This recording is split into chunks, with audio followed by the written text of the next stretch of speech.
Hey, it's me, Doug. I wanted to give you two quick announcements. This episode is brought to you by me. I wanted to let you know about the podcast boot camp that is starting up actually next week. So it's January 15th. Enrollment's opened. There's only a couple more spots left. If you're listening to this in the future, you can follow the link and get the up-to-date information. But wanted to let you know, if you happen to be listening to the podcast, the date that it's released or the week that it's released anyway. If you have any questions or anything about podcasting, you could shoot me an email, feedback@Doug.Show. The second announcement is the Topical Maps course that Yoyao has. So he talks about it at the end of the interview, but I wanted to give you a heads up that if you're interested, you can check the link in the description and sign up if you want to. I'm an affiliate for the course, so I get a commission.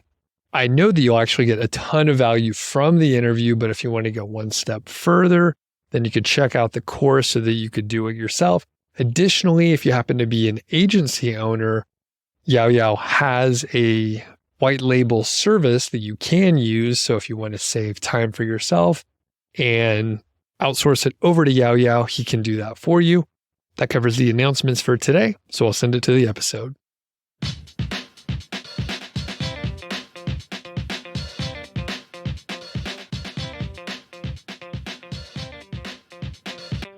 Hey, what's going on? Welcome to the Doug Show. My name's Doug Cunnington, and today we're going to talk about Topical Maps. I don't actually know much about Topical Maps, so I brought on an expert, Yoyao, and he's an SEO and content strategist. He's well-versed in SEO and content planning specifically. He has a portfolio of niche and authority sites that he manages and provides services to various clients. And he's kind of the expert in this area, and my friend Jason introduced us. It turns out Yoyao and I have crossed paths kind of maybe 20 plus years ago. So Yoyao, how's it going today? It's great. Thank you for having me on. It's definitely an honor.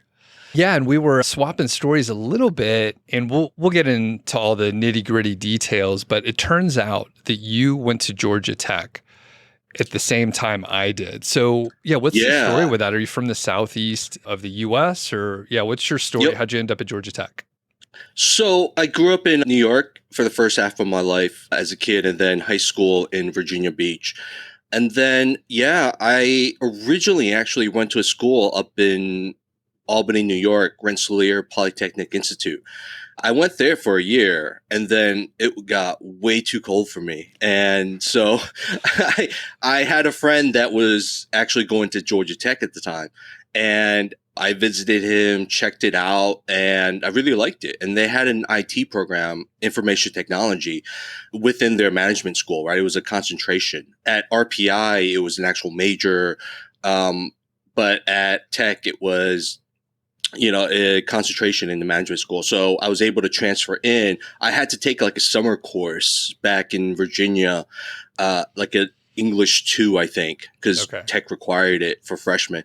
And then, I just went to Georgia Tech. I didn't get to live in the dorms because I guess transfers couldn't live there. So I had to get off-campus housing. But it was fun. I had a great time there. I mean, we graduated the exact same year. How crazy is that? Yeah, that's nuts. And it turns out, Georgia Tech had a good reputation, but someone was telling me, I don't pay attention to like the college rankings or whatever, but someone was like, they're like a top 5 like engineering school, or someone maybe said that they were the top engineering school, which I was like, really? They let me in, but it was a long time ago. I remember back then when I got to Tech, I was looking for co-op jobs and everything.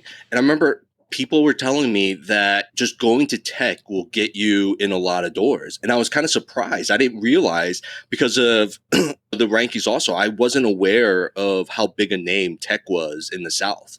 So it was really cool to see that. And I guess I just kind of lucked into that. Where did you live? So you were off campus. Were you like in the home park area, or like a little farther? Oh, what was it called? It was a new development of apartments, and it was pretty much right off campus. It wasn't too far. It was right across the freeway. I Okay. think. It Gotcha. was Interesting. it was Renaissance, now that I think about it. Renaissance Apartments, maybe. I Okay. lived there for like the first year because that was the only thing I could find. And then I was able to get a roommate for the next year, and we were within walking distance of Okay. campus. Got it. All right. So now that I've like alienated 99.9% of the audience with us I talking about know. specific details of 25 years ago, it was a crazy time and it was really hard for me. So I actually struggled a little bit. And then by the end, I like lightened my course load. I did co-op and that was Yep. great. And like you said, the name recognition, like the caliber of students that come through tech is pretty high. So if you're Yeah. somewhat social and you can have a conversation, because that's like the big the big issue. Yeah. Some of the engineering people, they can't hold a conversation, unfortunately, Yeah. especially those years. But anyway, tech was crazy. Somehow we went off, we did a bunch of We stuff. made So through it. how'd you get into SEO and stuff? I'd always loved creating websites since high school, right? Back in the days of AOL. Remember, and Mm-hmm. I was one of the AOL CD hoarders, Yeah, me getting too. 50 free hours and I buy magazines just for like the AOL CDs. And so I've always loved creating websites and had a lot of fun and was kind of geeky back in high school a little bit and just love the tech side of things. And obviously, that's why I was studying IT, went to tech. When I was co oping, I was programming. And then I had this 20-year gap, I guess, in the entertainment industry. And I fell into acting back at tech, actually, because they were shooting the movie Road Trip. Remember with Oh, Tom Green and Breckenmeyer. So I was an yeah. extra, and for a few days and I just had a lot of fun on set. And I fell into acting, and I moved out to LA. But I still always loved like the tech side of things, right, and building websites, and so I had part time gigs doing that. But it wasn't until little before COVID hit that I was living in China. I was producing animated stuff in China. And I just finally just got tired of entertainment and looked into online opportunities to make money and get back to just making websites. And because I always looked for opportunities to do that. And then I eventually just fell into listening to podcasts like yours and Spencer Hawes and creating websites and blogging and everything. I'd always tried my hand at blogging a little bit, and it was just like, well, I'll just blog and write stories and write blog posts about life. And of course, they never got any traffic. And eventually, I looked more and more into it, watched more and more videos, and that's when I learned more about SEO and what I needed to do. I know it's a bit of a long-winded story and then little all over the place. So what one thing we could say is it's 9 a.m. here. I've had a cup of coffee. It's midnight where you're at. So Yeah. so I asked a big question. So I'll pull you back in because I want to just jump right in. Yeah, thanks. Number one, you could write a book on this story of like your acting career because I'm like, where did that come from? This didn't Yeah. fit in the story. We started off in the same place. Now we're talking about SEO, but there was a 20-year gap where you did acting, Yeah. apparently internationally. And then you were in the entertainment industry in general. So a little bit before COVID, you started to connect the dots. And what happened then? So you were aware of blogging, and then you were like, all right, I'm going to Yep. get my shit together. Yeah, exactly. So I wanted to start seeing what opportunities there were to make money online. So I got into a little bit of drop shipping. I looked at blogging and building niche websites, right? Because I knew I knew how to use WordPress. I knew how to just the technical side of things and setting up my own server to put up a site. And then I started just building sites and hiring writers to write blog posts because I was still working at the time. These posts just weren't getting much traffic. And that's when I started looking more and more into SEO, right? And building what you need to do for SEO. I even looked into and did some KGR, the keyword golden ratio. I did a lot of internal linking and just hiring quality writers and just putting it up there, right? Okay. And it didn't really hit until finally I said, all right, I've started these sites. There's the whole sandbox period and everything. I'm going to buy a site. I'm going to buy a site that's like a year old at least, past the sandbox period. And when Motion Invest, I think, started, that's when I bought my first site. I paid a couple thousand for it. It was making $20 a month. And I was able to build that up and ramp that up pretty quickly. And it only, I forget how many posts it had, maybe 20 or 30. And I just blasted a bunch of posts out there. I think I got it up to like 60, 70 posts. And it was perfect timing because it was coming up for Black Friday too, and the holidays and everything. So I was able to go from like those $20 and within 6 months hit a little over almost $7,000 on that one site. And at the same time, I was also able to get I purchased another site for $550. And this one was newer, but it was still about, I think it was like 8 or 10 months old. It's been a while. I don't remember the exact numbers, but I remember it was $550 because we were haggling a little bit over it. And he threw in some crappy site. And I was just like, okay, I haven't touched that site since. It had 10 posts. They were poorly written. I was like, all right, well, this niche is really niche. It was a micro niche, and let's see what I can do with it. It was a niche I really didn't know anything about, and just revamped all 10 posts and created a whole lot more. I think I had 20, I made about 20 posts on it. So total about 30 posts.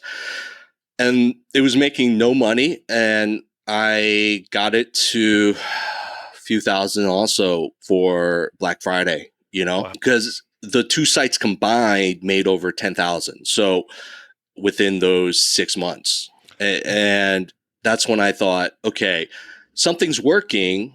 And I know it's not just making a bunch of posts, and internal linking was a big part of it as well. Right. And I was being conscious about the way I was doing the content planning and keyword research. And without realizing, what I was really doing was coming to full circle to the topical map stuff, is I was focusing more on just topics and not kind of throwing a bunch of low competition keywords against the wall to see what sticks. I was focused on, okay, if I was the person who wanted to learn about this niche and this topic, what do I need to know, right? And my favorite analogy is like college courses. When you go to a college course, when you study anything in college, you start with a 101 course, right? And then you start going deeper the following semester. You take a 102. And then the next year you take a 201, 202. And there's 300s, 400s, and you get into the specialties, right? So I followed that same thought process and was doing it topically, and just said, and that's where I fell into doing topical maps, because after I did a couple podcasts, people started reaching out to me. They wanted help as well, right? And I'm sure you get a lot of these emails too. At the time, I never got them, and so I was like, "Oh, okay, cool." And people were willing to pay me to do it. I said, all right, well, let's talk. And they would hire me, and I helped them create content plans. I fine-tuned it a lot more, the whole process, right? And that's when I came around to Topical Maps. So let's go back a little bit. So you mentioned the first couple sites that you purchased and you were able to turn them around. They were pretty much starter sites. Maybe the first one making $20 a month. I mean, still pretty brand new site overall. What year was that? What retail season? You mentioned the Christmas holidays and retail season. It was 2020. Okay. So it really was like right in the middle of the pandemic and everything like that. Yeah, it was right in the middle of the pandemic because I was living in Taiwan at the time, where I'm based right now. And so we had I was living in Xiamen, China. I came back to Taiwan for Chinese New Year's. So it was January. Then there was little spread back in December in within China about how people were getting sick and everything. And so I came to Taiwan for the holidays with the family, and that's where we just basically said, okay, stuff was hitting the fan. Let's stay here in Taiwan where it's actually been safe, quote, safe. People weren't really getting sick. Taiwan had really good policies in place with not locking people indoors or anything like that. Like China was doing, but in terms of tracing and everything, they were really good about that, and they were Got it. able to find people. So it was relatively safe in terms of put a face mask on, go out. They had sanitizers all already prepped in all the places because they go through it a lot, right? With Sure. SARS and HN, whatever bird flus. Got it. So we just stayed in Taiwan, and that was about the same time I purchased the sites. Okay. So that Interesting. was 2020, I think. All right. So you had some firsthand experience. You saw the turnaround. You approached it in a very logical way. And I've thought about this. I mean, it's not like super unique, right? It's how you would write a No, book or a yeah, series of books, right? Or exactly. like you said, college courses. So it's just organizing it in a logical way and approaching the content in a logical way versus, like you said, just throwing every low competition keyword at the wall.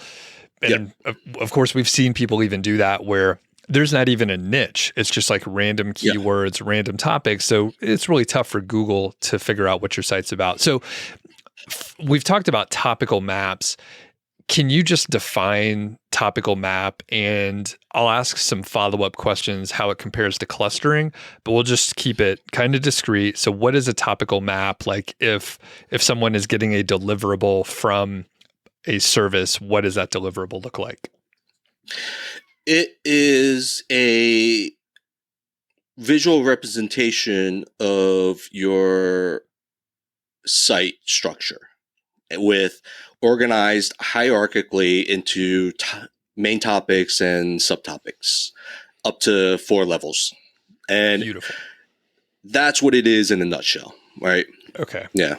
That's great. So it provides you some visual structure instead of just like a list of URLs where potentially you might be able to see a hierarchy if someone sets up a parent-child relationship.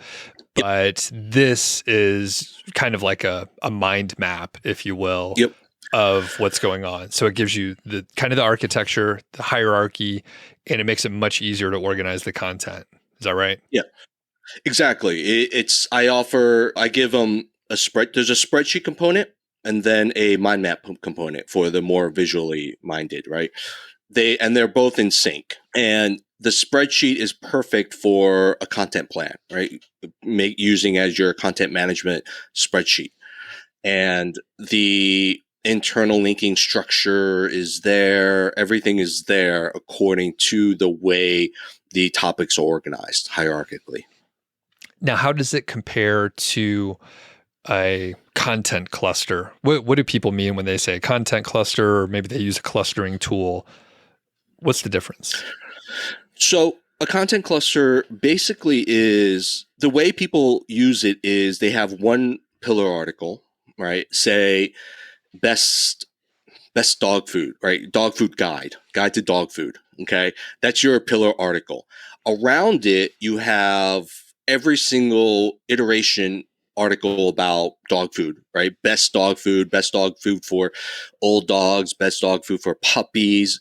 You have can cats eat dog food? Can birds eat dog food? You have those long tail keywords, and it's just all one level, right? And it just all surrounds the one pillar article of guide to dog food guide. The way I like to structure it more is you break it down even more, right? So you have dog food. Then the next level, you have best types of dog food, different types of dog food.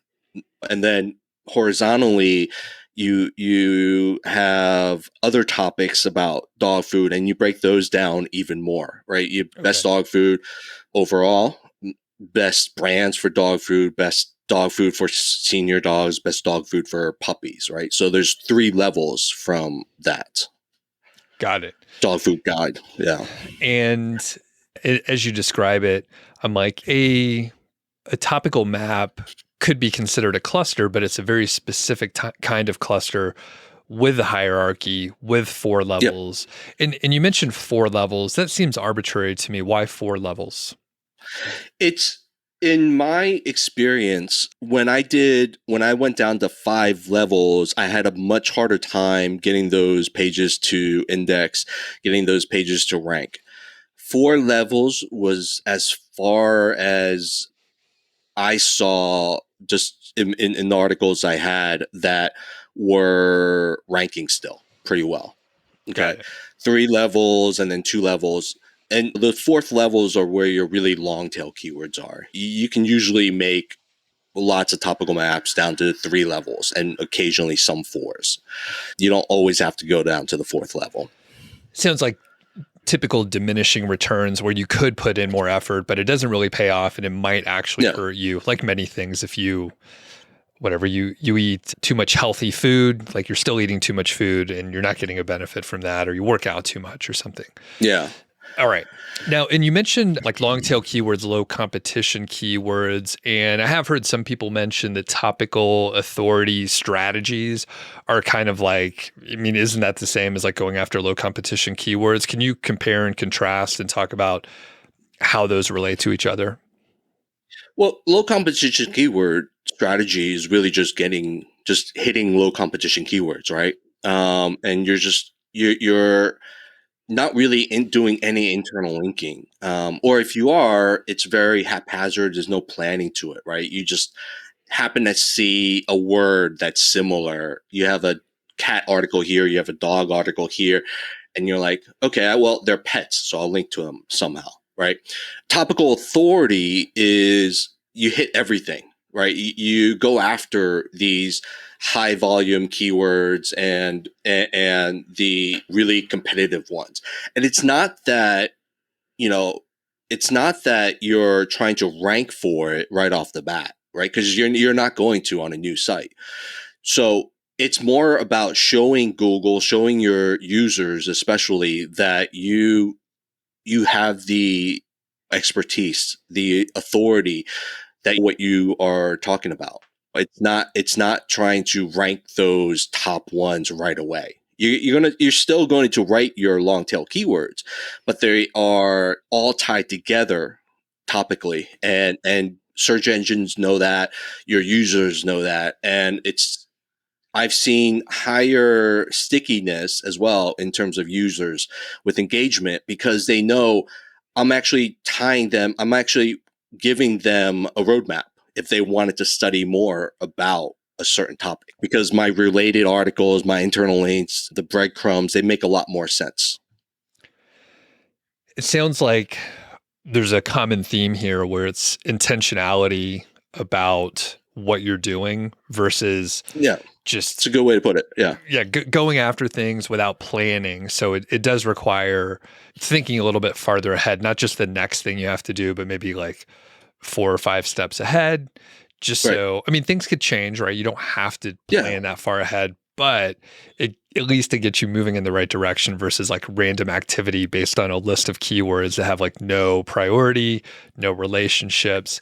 So with that intentionality, it sounds like internal linking plays a pretty big role in the whole thing. And you mentioned Spencer Haas, he has a great tool, Link Whisper.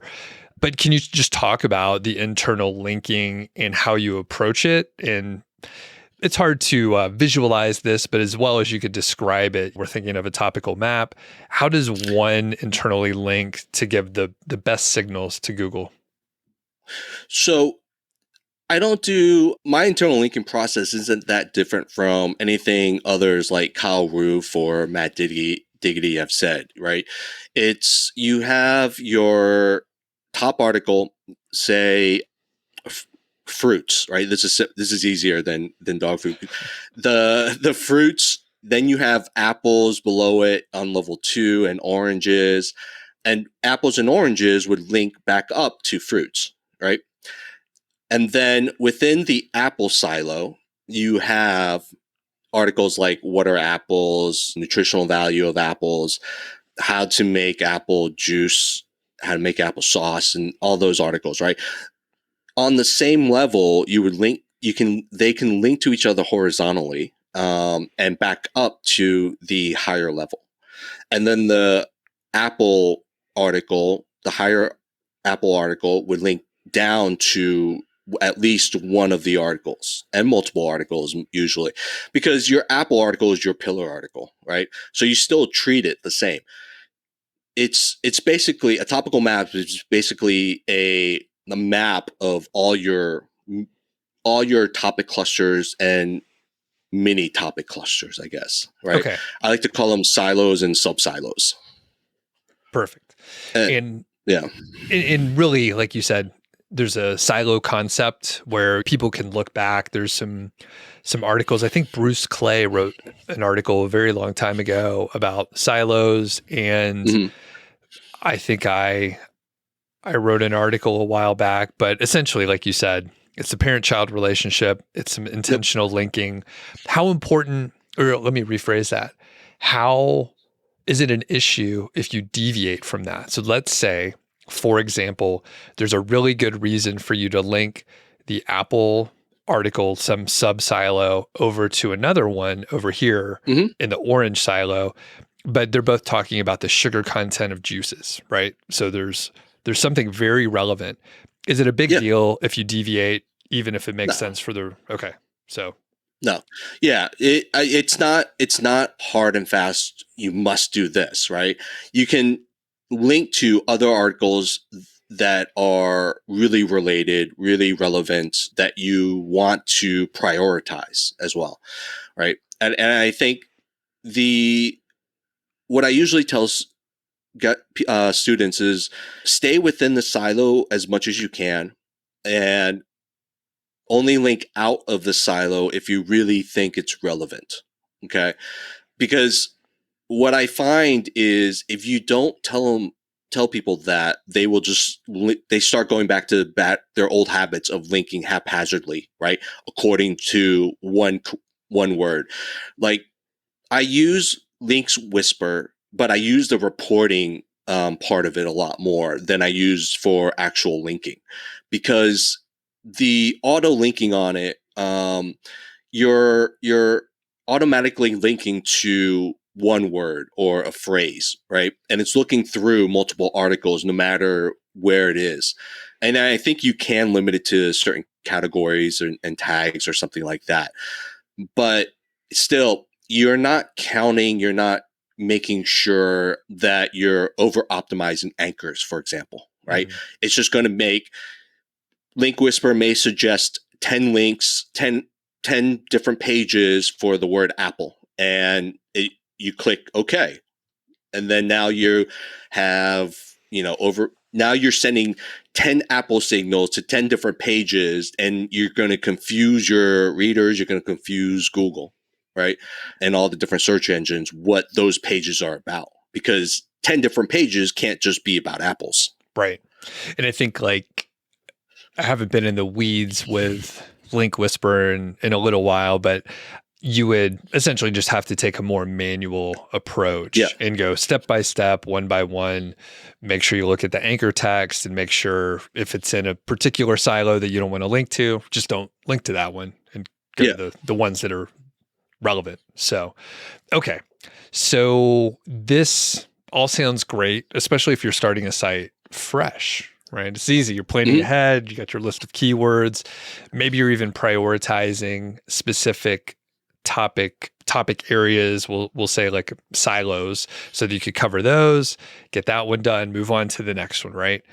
But let's say you already have a site and it has 200 posts. So what do you do then? How do you approach this beast? So I still do the same thing. Approach it just like what is the central topic of your site, right? What do you want your site to be seen as in terms of what topic are you the expert at? What topic are you the authority on? Then from there, you start creating your topical map. I say to start it, create it fresh while keeping in mind some of the things you already have. But if you are trying to create it around your 200 posts, you're going to have a lot tougher time trying to organize it, because especially if you did a low competition keyword strategy right from the start, because they're so spread out, and it is the spaghetti against the wall, right? You don't know how they're connected. They may not even connect. So what you do is, what is your central topic? Use that as your seed keyword and work from there to create a topical map. Then you use that topical map to see where your 200 posts fit in, right? And then you're going to start realizing, oh, maybe these two posts kind of are tied to this one unique article, right? So what I should do is combine these two articles into one, right? So you're also fixing your keyword cannibalization, and you're optimizing everything overall. So it would be like a gap analysis. So instead of trying to look at your mess of a website where you weren't thinking in these terms, you just ignore that for now. You create the ideal topical map of where you want to be, and then you fit it in from there, and it'll guide you like, hey, do I need to write some more articles in this area that I have missed? And you see this opportunity, or like you said, combine some articles that they're actually the same topic or search intent. You put those together, and then you're in good shape. So with that, I mentioned parent-child relationship. There is an approach, especially within WordPress, where you can have pages with a parent and child, and you actually have like a silo structure within the URL, and the hierarchy is right there. Do you have to do that, or can you just keep things as post, or how do you implement it? I generally prefer pages and the parent-child, because it is a lot easier to organize, right? And stay organized. Now, you can do it with categories and subcategories, but I found that to be a lot of a bigger pain to manage. And so I always do pages, and I haven't found any sort of, SEO hits or anything like that in terms of pages versus posts. I know it's a big topic and people love to talk about it. So for me personally, I haven't had any issues with pages and indexing and rankings. I have sites with posts and pages, where pages are for more statics, and posts are for more just random articles with it that are still topically relevant. But and those still rank fine. But having posts and pages is harder to manage as well. I have to often refer back to the topical maps I have and to see how they're all connected. But in terms of just using pages, I'm able to see it very clearly. And I think it also offers a better user experience as well. If you're going to a website and you hit this fourth level keyword, you're able to reverse engineer the next level up and the next level up by just removing the keywords from the URL, right? Yep. And I agree. It's definitely easier. And you can see a lot of sites will have like the breadcrumbs listed. So people can imagine it like that, where you can see you've navigated down to a specific type of apple. And if you go back up, you see very clearly where you can hop back over to fruit in general. Now, and that's where some of the higher user engagement comes in as well, right? Because if you said you have the Fiji apples, right? This Fiji type of apple. Well, what other types of apples are there, right? I just have to go to the breadcrumb and click the link that says types of apples, right? As the higher level article. And now I'm connected to that article, and then I could go down the rabbit hole even more.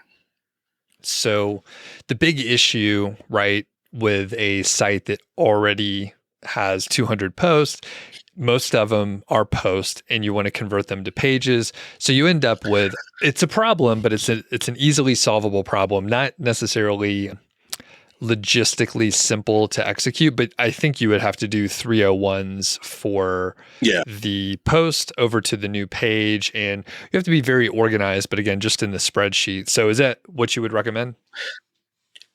If it's a site that's not doing well, yeah, why not? Give it a shot, right? And you know, disrupt the algo a little bit, right? Because it's already not seeing it's seeing something on your site that it's not liking, so you're not ranking as well. But if you're already ranking well for it, you're getting traffic, I say you continue on with your posts and just you just have to figure a way to manage it a little bit more, right? Manage your process. I would still do some of the 301s and look at your cannibalization, look at how your articles are interlinked, but I would not just go from posts to pages. I wouldn't just completely disrupt whatever's already working on your site. I make incremental changes for sure. It's not something you must do and have to change on your site, right? So if your site just keeps getting hit update after update after update, why not disrupt it? Okay, that makes perfect sense. Also, yeah, if there's a machine that's operating well, you don't want to go in and start Yeah. changing parts and stuff for no good reason. All right, so where does like the input data come from for creating the topical map? So we talked about it. Is it just like keyword research tools, and then you place them in the right spot, or how does that work? Yeah. So the process first is to do topical research, find out what your topics are about, the related. You're essentially, to go back to the college course analogy, you're creating your curriculum. You're creating your topical outline of the main topics and subtopics. And so you're doing all that. You can go to Google, you go to your top competitors to read their articles and learn more about the niche and the topic overall. But if you already know about it, then it makes it a lot easier, right? So there are no keyword tools at this time. You're just going to find out more information. You're using Google, you're using Wikipedia, you're using trends, you're using whatever is out there, especially competitors. I love going to competitor sites, right? Because especially the big ones, because they have then once you create your topical outline of your main topics and subtopics and a general hierarchy of them, then you go put these topics into keyword tools. I use Lowfruits because one, it uses real-time data from Google's API. So I'm able to get the latest. I'm able to find related keywords, maybe that are trending with not a lot of traffic, but just new things on different topics. And then you go through the keywords, filter out the irrelevant ones, cluster the relevant ones, and then you go and you do your topical hierarchy. You organize it hierarchically, and there's your topical map in a nutshell. Okay, that's great. So it doesn't have to be overly complicated. You don't actually have to go and get like expensive, No. essentially marketing tools like SEMrush or Ahrefs, where like they have a ton of data. So you don't need that stuff really. Some people prefer using Ahrefs and SEMrush because they're used to it. I used to be like that. I used to love all that data from Ahrefs. I used to love all the data from SEMrush, the keyword tools and stuff like that. But it got to be that it was so overwhelming that a lot of those keywords were just duplicates of each other, right? You have apple, apples, right? And apple. Right. You have 4 keywords that mean the exact same thing, and it's not as helpful. And you're just filtering a lot more. So instead of putting the word apple into Google, into Ahrefs and SEMrush, getting back 10,000 keywords, you are doing doing the work first on trying to figure out what the important topics are, taking those specific topics and throwing them into low fruits to get the the related the Google autocompletes, the PAAs, the related keywords down at the bottom of that first page. You're getting those specific keywords that are highly relevant rather than all the duplicates and who knows, and they go very off topic with those other tools. Right. And they're expensive, and just quickly, and they're expensive. Yeah. Is people also ask. So, yeah, I mean, really, you could do this almost exclusively without any paid tools. I'm sure something like Low Fruits, or even if you use something like, I don't know, like Keywords Everywhere, something to give you a little more data, it could be a little helpful, but you really can just get a notebook, like write a bunch of stuff out, go to the library, like pick up a book, like look through stuff like that, and get a ton of ideas. Books are great. Yeah. Books are great. Yeah. And one thing on the clustering is I would use a clustering tool that uses the SERPs. So obviously the SERPs are always in flux, but you want to use one that uses SERPs rather than AI clustering. There are lots of, like, whether it's you're using keyword distance or n-gram, or you want to use if you want to rank organically, right, in searches, then why not use SERPs to cluster and find similarities there? Mm-hmm. Okay, cool. Well, time has flown by, so we're going to have to start wrapping up here. All so good, you could go to bed and everything, but let's see. There's a couple other things that I want to get into. So there have been several Google updates in this fall of 2023. What have you seen on your sites, other sites that you've worked with, where the topical maps have been implemented well versus maybe sites that don't have that, competitors perhaps? It's interesting because you can cover. I've seen both, right? Sites that have implemented topical maps well and covered, they have good topical coverage, and then sites without good topical coverage do well, right? I think there are both sides of the story. For me personally, the interesting thing is the new sites, with my newer sites, I guess, that are less than a year old, got bumps recently from the November core update. So it's interesting because I haven't built any backlinks to them, and they're just 0 DRs if you go by the Ahrefs domain rating. So they've gotten bumps, whereas my older sites, there are a couple older sites, two that got knocked about one is about 10 to 15%, another's about 25%. But then another one got a nice little bump of 20%. So it's a little all over the place. I haven't dug enough through the data to say for sure, confidently, one way or the other, what to do about it. Sure. Yep. And it seems like a lot of the people that I talk to, it's all over the place. Seems like AI content's doing better than you would think, especially if they're publishing at some very high velocity with a couple thousand posts, which is somewhat troubling because I know, at least the people that I'm chatting with, the content is not that good. They're just testing it out to see if it'll work. But sort of one of the final questions, any changes with topical maps, with AI content, or any impact at all? No, I mean, for me, I'm still doing what I do. It's what I like to tell people is basically it's all about building a brand, right? And showing that your site is a place that is an authority in whatever you're talking about, right? It's trustworthy. It's a trustworthy site.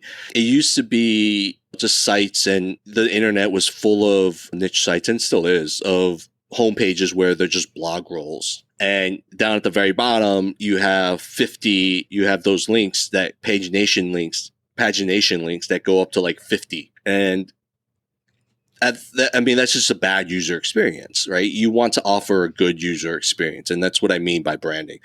And I think that's the focus for me in everything I'm doing. And so it's, as well as the topical map and structuring your site, just structuring everything for a good user experience. When it comes to AI content, I'm implementing AI content on my sites as well, but it's a very human process still.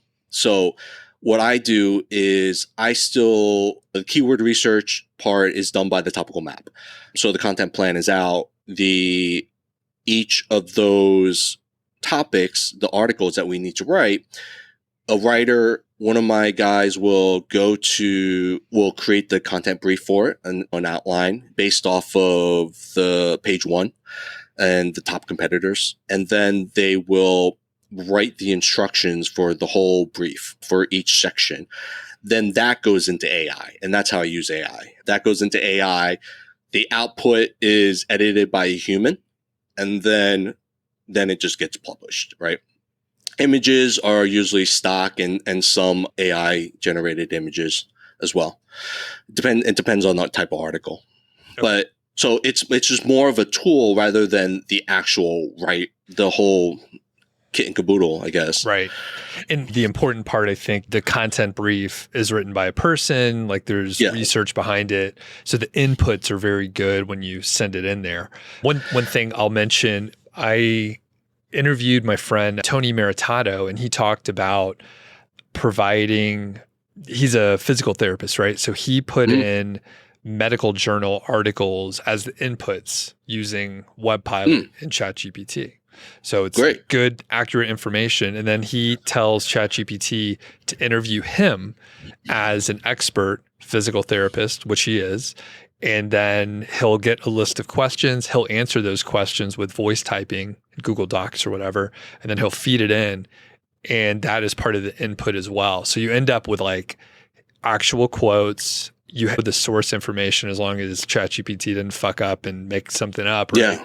As long as they use the sources that you provided, it's going to be an accurate article with a human voice behind it, which is a really smart way. I've heard other people talk a little bit about a couple pieces of that, but like using it like that, you end up with like a pretty damn good article.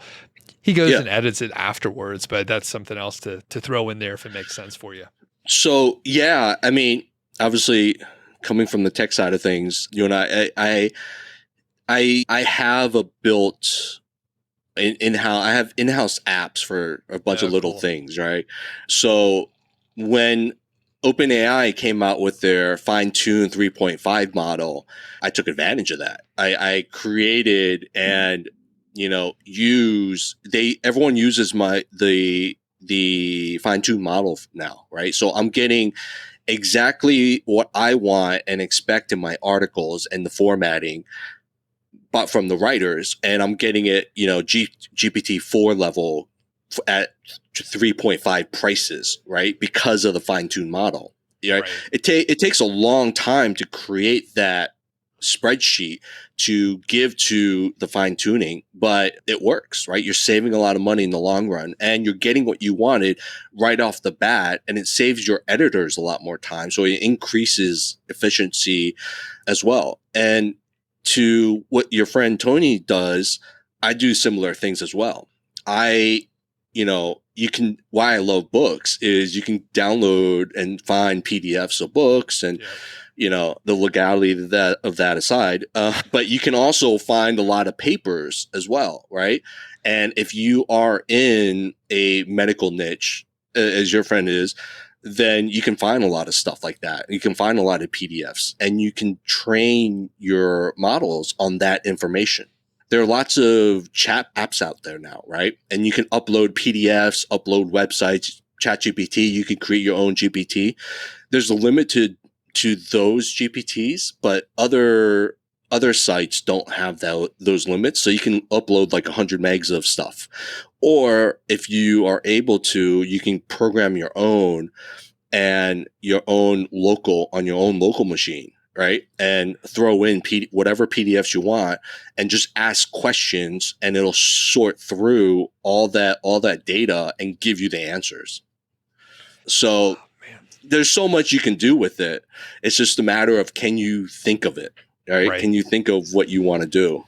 It's crazy. Yeah. I was going to say my mind, when you mentioned the fine tuning models, I thought about all the many hours of podcasts and different things that I've talked about. So I have like a library full of really nonsense of transcripts, right?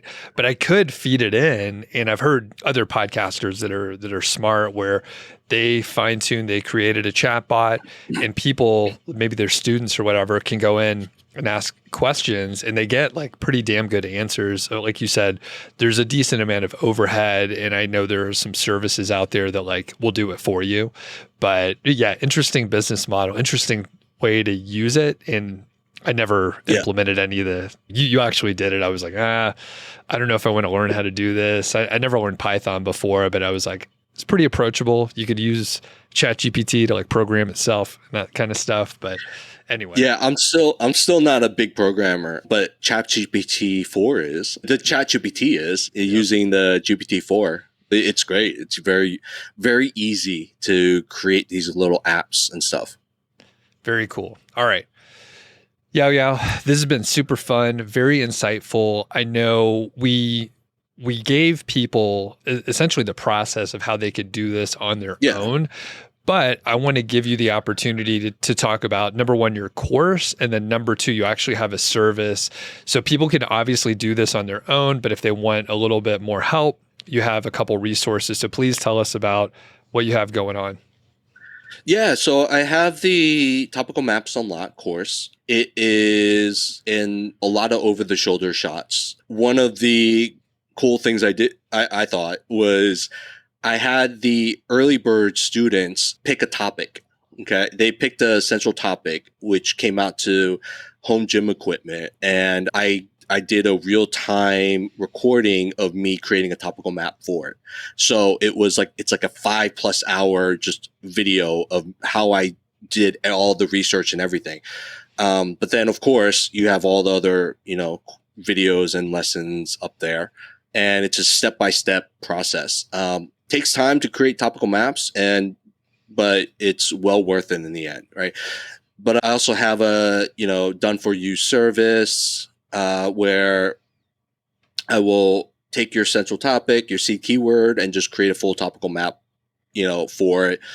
And then, just those two topical maps. Okay. Nice and simple. Cool. And who is the right person for maybe the service? Like what is the ideal client that gets the most out of it?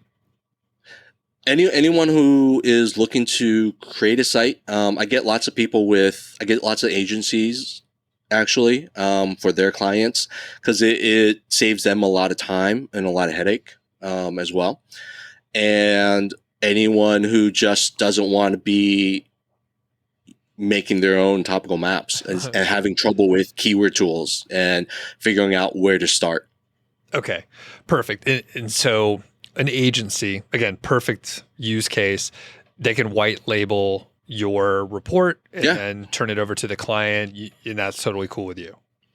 Yeah, it's totally fine. Yeah, what I give them, everything is white labeled. There's nothing that can't be removed. Okay, right on. Okay, we'll link up to that stuff. I'm an affiliate for the product, so I get a commission if you sign up, but I greatly appreciate it. And the last thing we'll point out, you have an awesome newsletter. We were just chatting about it before. It's pretty epic, and I want you to tell people about it. I'm a subscriber, and it's pretty cool. So go ahead and talk about it. Yeah, so you helped me realize that I actually passed the 3-year mark on it. It's something I actually don't. It's a weekly newsletter that goes out every Saturday morning, and it's basically curates the most important news, SEO news, niche site news, anything related to online businesses and things like that. And just the best of the best that I find every week. It's perfect. And the reason why I like it so much is it curates the stuff. And people know I talk often about how I don't like social media. That's where a lot of stuff is shared. There's a vibrant community over at Twitter, I'm told. But I can't go through all the stuff. I just don't read the news in any capacity. That includes any SEO or industry news. So it's great to have it curated. So I know what I could check out. It's already gone through your filter. And then I can rest assured that it's good, high quality content.